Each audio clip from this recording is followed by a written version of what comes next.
इतने दिनों में बिजनेस में बहुत सारे काम हुए हैं और उन सब कामों से मैंने क्या क्या लेसन्स लिए हैं, नंबर 1। उसके बाद क्या क्या चैलेंजेस फेस किए हैं और उसके बाद उन चैलेंजेस को मैंने किस तरह से टैकल किए हैं, ये आज हम इस YouTube वीडियो के ज़रिए समझेंगे। थोड़ा लॉन्ग वीडियो हो सकता है लेकिन बहुत ही इन्फॉर्मेटिव वीडियो होने वाला है। इससे तुम बहुत कुछ सीख के जाओगे। बहुत ही रॉ वीडियो होने वाला है जहाँ पे आज हम सिर्फ बिजनेस जानेंगे, बिजनेस सीखेंगे, बिजनेस समझेंगे और साथ ही साथ हम अंबानी की बातें भी करेंगे कि अंबानी जो है इतने सक्सेसफुल कैसे हुए, उनके बिजनेस का जो कैश काउ था वो क्या है। कैश काउ क्या होता है पता है? आपका अगर कोई बिजनेस है, उस बिजनेस का एक प्रोडक्ट होता है या फिर एक लाइन ऑफ प्रोडक्ट होता है जो आपको सबसे ज़्यादा प्रॉफिट कमा के देता है। तो वो चीज़ के बारे में हम सीखेंगे। तो बिजनेस का कैश काउ क्या रहता है, बोरिंग बिजनेस क्या होता है एक्चुअली में, ठीक है। क्योंकि देखो भाई, फॉर्च्यून जो बनते हैं, मेन जो मोटा पैसा बनता है ना, वो कोई स्टार्टअप से नहीं बनता है, वो एक्चुअली में बनता है एक बोरिंग बिजनेस से, ठीक है। जो बिजनेस आप और हम नहीं करना चाहते, जो वो बिजनेस को करता है वो करोड़पति बनता है। फॉर एग्जाम्पल, मेरा एक फ्रेंड है जिसके डैड का प्लम्बिंग में बिजनेस है। प्लम्बिंग में बिजनेस पता है क्या है उनका? जो पाइप्स होते हैं, पाइप्स को ज्वाइन करने के लिए जो ज्वाइनिंग एजेंट होता है, उसको क्या बोलते हैं मुझे नहीं पता। समझो ये एक पाइप है, ये एक पाइप है और दोनों को ऐसे ज्वाइन करना है। तो ये जो ज्वाइन करने के पीछे जो पाइप आता है वो बनाता है। सोचो, इतना छोटा चीज़, इतना बोरिंग चीज़, फिर भी भाई वो मुंबई के 2.5 करोड़ के फ्लैट में रहता है, 2 BHK। कैसे? ये बोरिंग बिजनेस करके तो कमाया है। उसके बाप ने कोई स्टार्टअप चालू नहीं किया था कि भाई ये हमारा स्टार्टअप भाई ले, ऐसा नहीं होता है, ठीक है। तो ये जो बोरिंग बिजनेस से ये आगे बढ़े थे, ये वही बिजनेस होते हैं जो आप और हम नहीं करना चाहते। लेकिन असली पैसा ना इसी चीज़ में छुपा होता है। जो अपॉर्चुनिटी आप मिस कर देते हो, वही अपॉर्चुनिटी को फाइंड आउट करने, फिगर आउट करने मैंने जो बिजनेस स्टार्ट किया है, उसके पीछे का मेरा अपॉर्चुनिस्टिक माइंडसेट क्या था, ये भी हम आज जानेंगे, ठीक है। तो देखो, सबसे पहले बात शुरू करते हैं अंबानी से, ठीक है। अंबानी का बोरिंग बिजनेस क्या था, अंबानी का कैश काउ क्या था?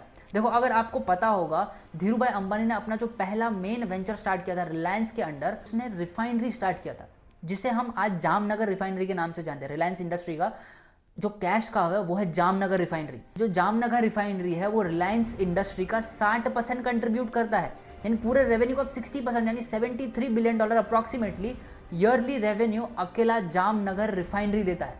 ये कोई स्टार्टअप नहीं है, ये कोई फैंसी बिजनेस नहीं है, ये एक्चुअल में एक बोरिंग बिजनेस है, क्रूड ऑयल को रिफाइन करना, राइट।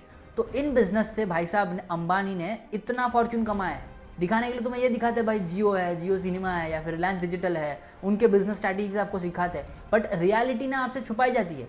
रियलिटी ये है कि बोरिंग बिजनेस में ही असली पैसा है। तो मेरा भी जो बिजनेस है, it's into manufacturing, garment manufacturing में मैंने मेरा एक छोटा सा बिजनेस स्टार्ट किया, ठीक है। अब इसके पीछे जो मेरा साइकोलॉजी था या फिर जो मैंने अपॉर्चुनिस्टिक माइंडसेट ने फिगर आउट किया, वो मैं तुमसे शेयर करना चाहता हूँ।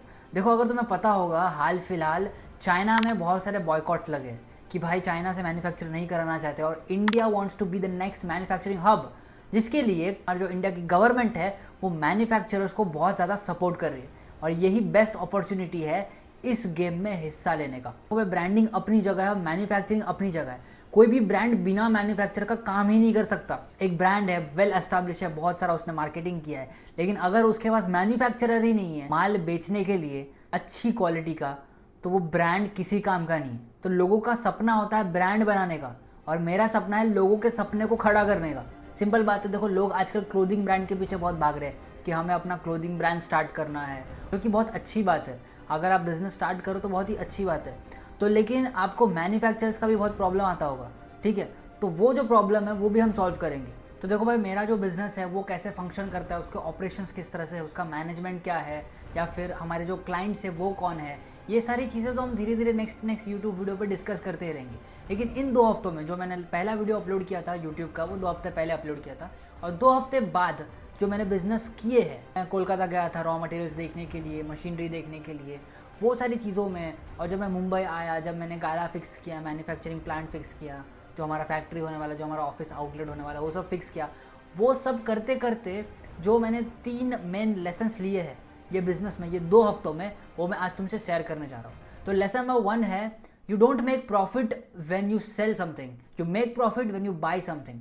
अब ये सुनने में बहुत ज़्यादा अजीब लग रहा होगा, क्योंकि देखो, लोगों ने हमेशा सोचा होगा कि हम जब बेचते हैं तभी हम प्रॉफिट कमाते हैं, बट इन रियलिटी जब तुम खरीदते हो तब तुम प्रॉफिट कमाते हो। अभी किस तरह से, ये मैं तुम्हें समझाता हूँ। देखो, फॉर एग्जाम्पल, तुमने कोई प्रोडक्ट 100 रुपीज़ में खरीदा है और उसका जो सेलिंग प्राइस है, जो कि यूनिफॉर्म सेलिंग प्राइस है, जो हर कोई बेच रहा है, वो 150 रुपये में, तो तुमने कमाया 50 रुपये का प्रॉफिट, ठीक है। उसमें अलग अलग तुम्हारे प्लेटफॉर्म फीस जाएंगे, तुम्हारा इन्वेंट्री मैनेजमेंट में पैसा चला जाएगा, या फिर तुम्हारा डिलीवरी में, शिपिंग में पैसा चला जाएगा, तो तुम्हारे पास पैसा काफ़ी कम बचता है, तो प्रॉफिट काफ़ी कम बचता है। लेकिन अगर मैं तुमसे कहूँ उस 100 रुपये के प्रोडक्ट को तुम 70 रुपये में खरीद सको, तो अगर तुमने उस प्रोडक्ट को 70 में खरीदा, 150 में बेचा, तब जाके तुमने प्रॉफिट कमाया। लेकिन अगर तुम उस प्रोडक्ट को अगर 100 में खरीद के 150 में बेचते हो, तो तुमने ज़्यादा प्रॉफिट नहीं कमाया। कंपैरेटिवली अगर तुमने 70 में खरीदा और 150 में बेचा, तो तुमने एक अच्छा खासा प्रॉफिट कमाया। तो इसीलिए मैंने भी जब मैंने जो बिज़नेस स्टार्ट किया, मेरे कनेक्शंस की वजह से, मेरे कॉन्टैक्ट्स की वजह से, जो बड़ा मैन्युफैक्चरर है जो कि एक्चुअली में थ्रेड से गारमेंट बनाता है, उसके पास से हम गारमेंट्स अच्छे प्राइस में, अच्छे एमओक्यू में ले पाए, जिसके वजह से हमारा जो प्रॉफिट है वो मैक्सिमाइज हो पाया। ठीक है, तो पहला लेसन जो मैंने सीखा है, you don't make profit when you sell, you make profit when you buy. तो कभी भी खरीदते वक्त इतना नेगोशिएट करना, इतना बेटर डील पाने की कोशिश करना कि ताकि जब तुम बेचने जाओगे तो तुम्हें उसका टेंशन लेना ही ना पड़े। ठीक है, तो यह था हमारा लेसन नंबर 1। और जो हमारा लेसन नंबर 2 है वो है people are the king and you are the servant. ऐसा मत समझना कि भाई मैंने बिजनेस चालू किया तो मैं बिजनेस का राजा हूँ, मेरे हिसाब से सब चलेगा, मैं प्रॉफिट कमाऊंगा, सब कुछ मैं नो। देखो भाई, पहली बात तो मैं तुम्हें बता दूं, तुमने अगर बिजनेस स्टार्ट किया है तो तुम उसके सर्वेंट हो, उस बिजनेस के तुम सर्वेंट हो। और बिजनेस का किंग पता है कौन है? वो बिजनेस का किंग है तुम्हारे लोग, यानी कि तुम्हारा एम्प्लॉय और तुम्हारा कस्टमर। अगर इन दो लोगों को सेटिस्फाई किया, एक तुम्हारा कस्टमर और दूसरा तुम्हारा एम्प्लॉय, इन दोनों को अगर तुमने सेटिस्फाई किया तो तुम्हारा बिजनेस को सक्सेस होने से कोई नहीं रोक सकता। तो ये हमारा लेसन नंबर 2 है। ठीक है, क्योंकि ये मैं तुम्हें क्यों बता रहा हूँ, जो मेरे एम्प्लॉयज़ है जिन्हें मैंने हायर किया है, उनके साथ रिलेशन बनाना, उनको हैप्पी रखना बहुत ज़्यादा इंपॉर्टेंट है। क्योंकि देखो भाई, अगर तुम उन्हें खुश रखोगे तो वो टाइम टू टाइम काम करेंगे और तुम्हारे लिए पैसा कमा के देंगे, राइट। तो उन्हें खुश रखना बहुत ज़्यादा ज़रूरी है। और दूसरा, कस्टमर को कभी भी कस्टमर के साथ कुछ मगजमारी मत करना मेरे भाई। कस्टमर किंग है, उसे किंग ही रहने दो। ठीक है, हम राजा है भाई, हम राजा बाबू है, नहीं भाई तुम राजा बाबू नहीं हो, राजा बाबू कस्टमर है। ठीक है, तो ये बात तुम समझ गए। और तीसरी सबसे इंपॉर्टेंट बात, लेसन नंबर 3 जो मैंने सीखी है, वो है never compromise with the quality. Quality के साथ कभी खिलवाड़ मत करना। अगर प्राइस थोड़ा ज़्यादा भी होगा तो भी प्रॉब्लम नहीं है।